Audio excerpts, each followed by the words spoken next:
সর্বাত্মক যুদ্ধের সংখ্যায় দেশের চতুর্দিকে সেনা মোতায়েন করছে ইসরায়েল। ইসরায়েলের সেনাপ্রধান আইয়াল জামির টেলিভিশনে দেওয়া এক ভাষণে বলেছেন, তার সেনাবাহিনী 10,000-এর বেশি সৈন্য মোতায়েন করেছে এবং সব সীমান্ত জুড়ে প্রস্তুতি নিচ্ছে। সতর্ক করে তিনি বলেন, যে আমাদের চ্যালেঞ্জ করতে চাইবে তাকে বড় মূল্য দিতে হবে। আইয়াল জামির আরো বলেন, ইসরায়েলের জনগণ, আমি সম্পূর্ণ সাফল্যের নিশ্চয়তা দিতে পারি না। ইরানি শাসক গোষ্ঠী প্রতিশোধ নিতে আমাদের উপর হামলার চেষ্টা করবে। এই হামলার সম্ভাব্য মূল্য আমাদের আগের অভিজ্ঞতা থেকে আলাদা হবে।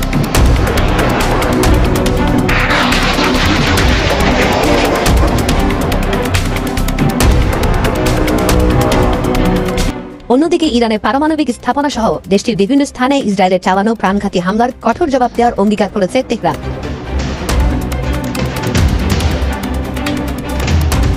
ইরানের সশস্ত্র বাহিনীর জেনারেল স্টাফ মুখপাত্র আবুল ফজল শেখার্চি বলেন, জায়নবাদী এই হামলার জবাব অবশ্যই ইরানি সশস্ত্র বাহিনী দেবে। ইসরায়েলকে তার হামলার চড়া মূল্য দিতে হবে এবং ইরানের সশস্ত্র বাহিনীর কঠোর জবাবের জন্য প্রস্তুত থাকতে হবে।